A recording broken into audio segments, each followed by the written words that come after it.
Buenas tardes. Estamos hoy con Carmen Carrero Hurtado, que es ingeniera informática, una gran estudiante que sacó el año pasado el 7º puesto en la primera National Cyber League de la Guardia Civil, que es una liga nacional interuniversitaria de retos en el ciberespacio. Nació un poco con esa idea de que los estudiantes tuvieran un acercamiento al mundo de la empresa, a determinados retos en el ciberespacio, y para que a su vez las empresas pudieran cazar talentos, los mayores estudiantes que habían obtenido pues una gran formación en diferentes ámbitos, tanto del mundo de la informática como del derecho, de la criminología, en diferentes equipos multidisciplinares. Hoy nos va a hablar de los análisis de dispositivos de investigación tecnológica.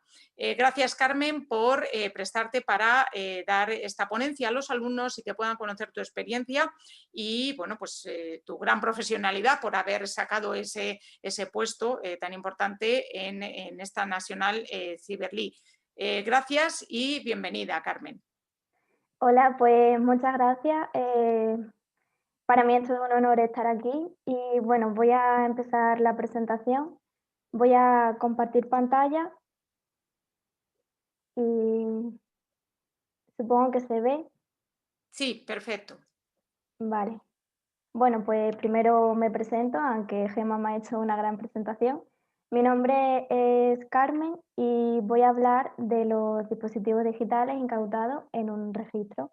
Lo primero voy a hacer una breve introducción y luego me voy a centrar en la figura del perito para después hacer un caso práctico de cómo se llevaría a cabo.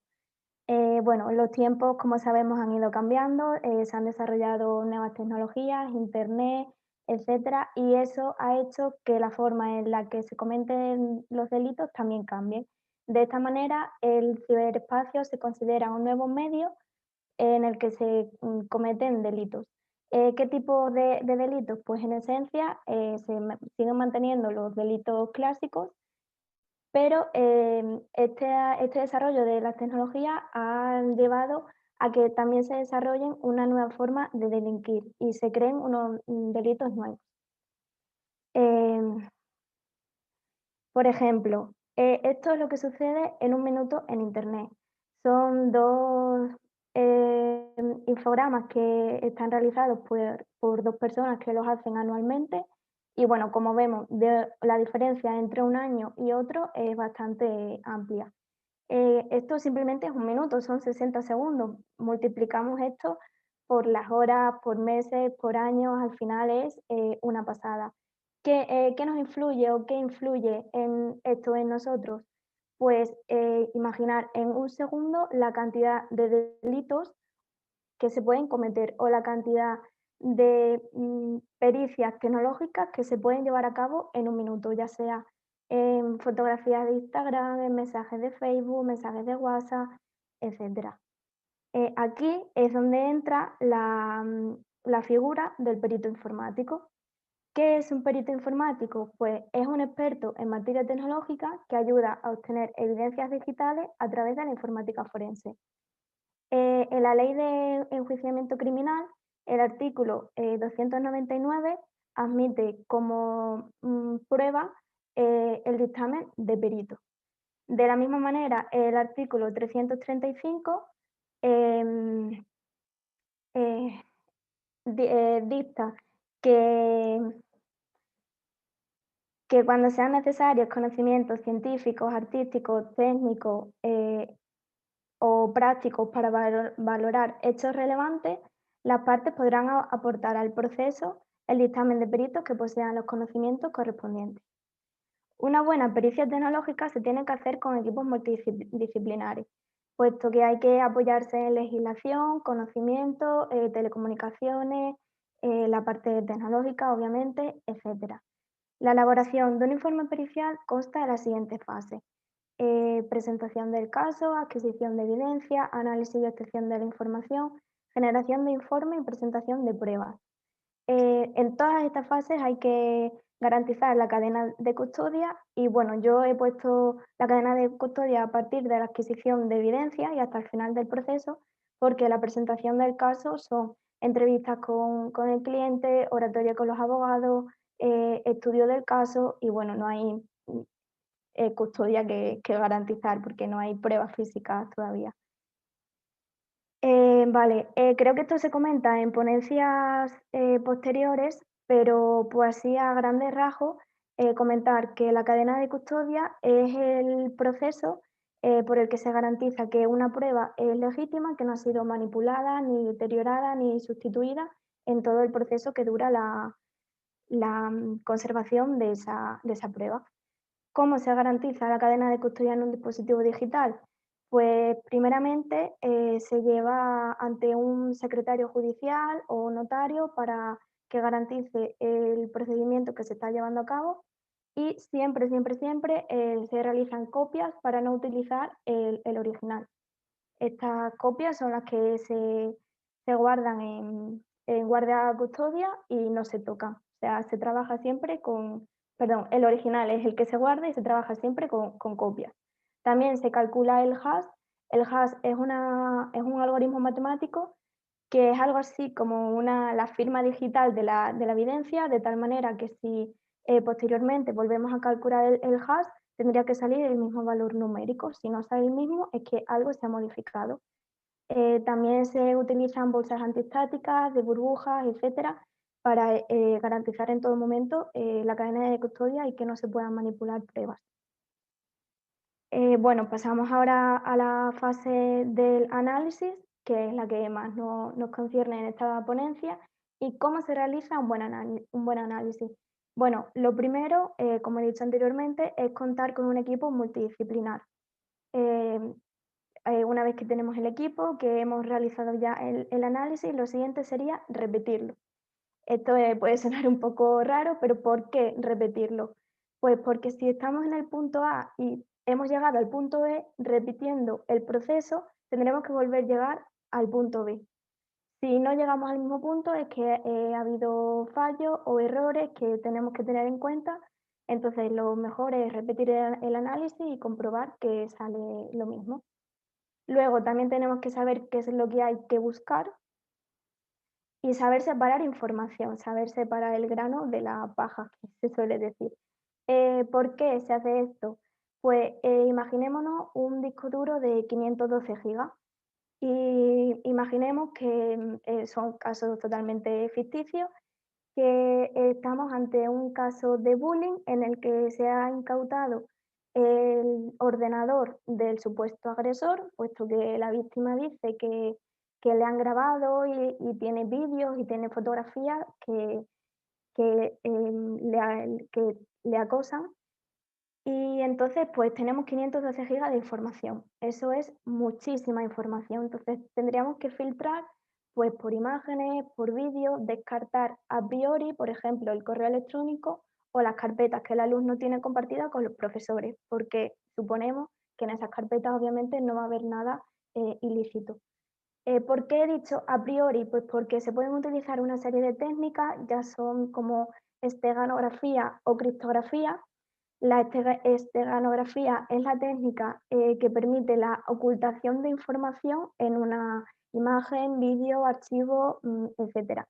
O sea, tú aparentemente ves una fotografía normal, por ejemplo, pero en el fondo, si la analizamos bien, pues contiene una frase, un vídeo o un PDF, etcétera. Y la criptografía es el cifrado de la información de manera que sea ininteligible para el que lo ve. Eh, bueno, ese sería, vuelvo a la diapositiva anterior, esa sería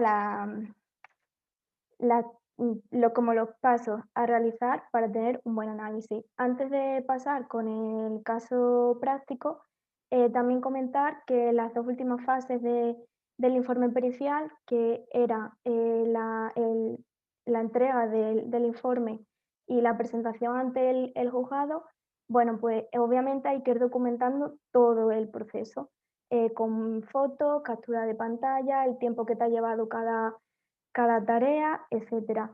Y luego también al presentarlo al juzgado, pues puedes ir o con abogado, por así decirlo, de la parte de una de las dos, o que directamente te llama el juez. Entonces, pues ir tranquilo, porque a tu abogado lo tienes convencido, al abogado de la parte contraria no lo vas a convencer nunca y al que tienes que convencer es al juez. Entonces, siempre van a poner en entredicho pues tu trabajo y si has garantizado bien la cadena de custodia, etcétera. Entonces, bueno, pues esa sería como, o sea, es la parte menos técnica quizás de un informe pericial, pero sí que es como la determinante. Y bueno, voy a entrar ya en el caso práctico, que de nuevo me he centrado en la parte puramente técnica, es un caso simulado.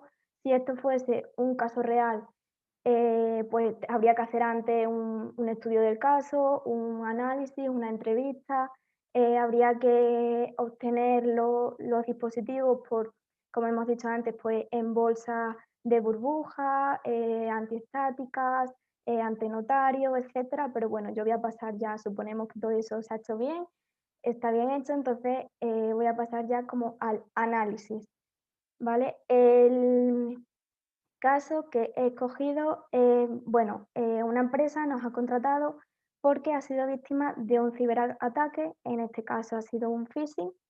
Se infectó el equipo de un empleado con malware y se utilizó como máquina de ataque contra la red interna de la compañía.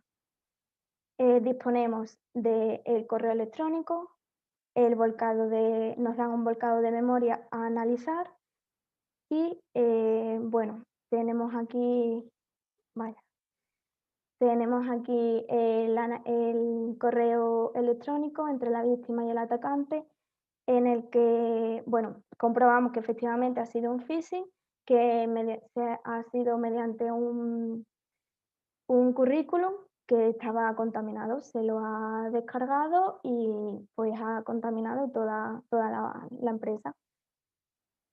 Hacemos lo primero, tenemos el volcado de memoria de ese ordenador y lo primero es mediante una herramienta que se llama Volatility, encontramos el perfil del ordenador, es decir, pues el sistema operativo, eh, el kernel que tiene, los usuarios, etcétera.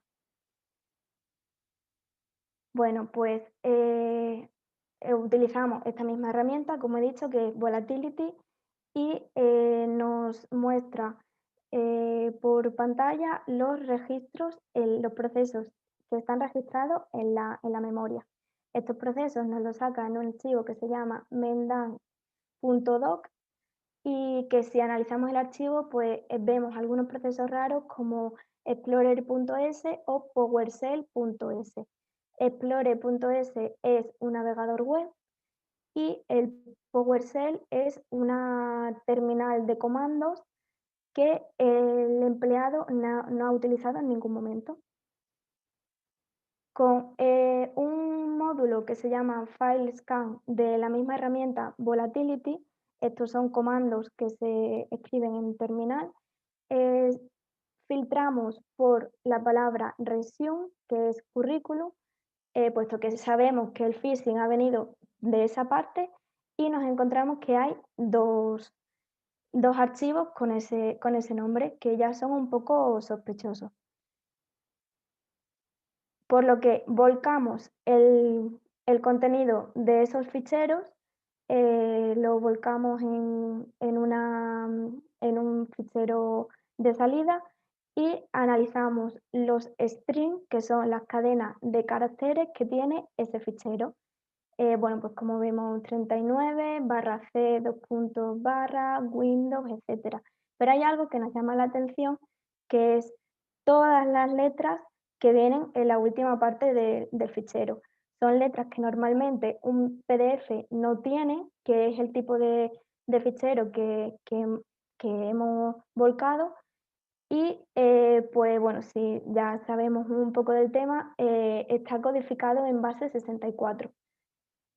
Por lo que si decodeamos esto con miles de herramientas de internet, o bien por terminal, por comando, etcétera, pues nos encontramos que lo que nos devuelve es una instrucción en PowerShell que vuelve a estar decodeada otra vez en base 64. Si volvemos dejarla de descifrarla de nuevo, bueno, pues nos daría el comando exacto que ha utilizado el atacante para colarnos el malware, el software malicioso en nuestro ordenador. Y bueno, en este caso ya tendríamos el cómo ha entrado en nuestro ordenador esa persona.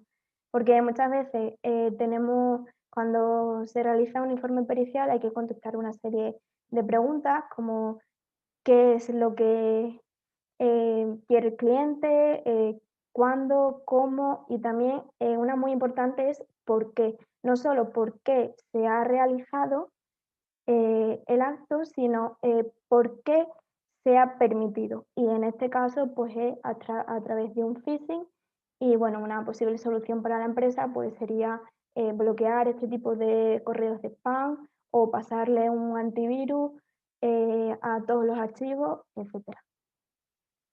Y bueno, en este caso tenemos aquí el comando anterior ya totalmente decodeado, descifrado y bueno, sería que es un PowerShell es Ujú. un comando es una terminal de comandos. Entonces, bueno, ese es como el comando ejecutado que hace que entre en tu ordenador.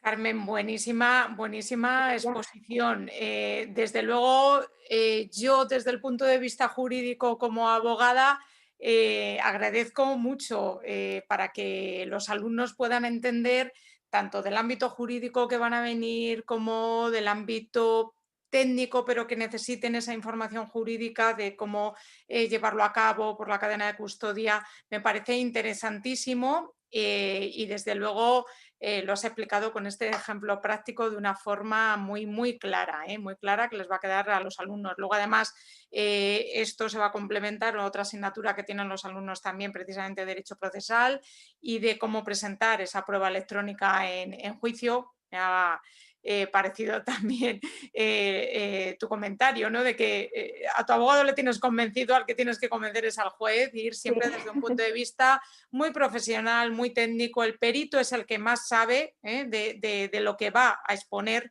en una fase de instrucción o en un juicio oral y desde luego tiene que ir convencido de que su trabajo lo ha hecho correctamente y lo ha hecho bien.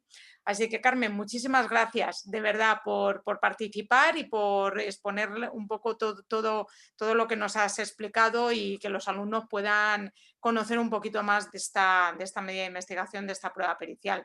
Gracias, Carmen, y gracias a mucha vosotros, suerte. a ti. Adiós. Muchas gracias. Adiós. Gracias.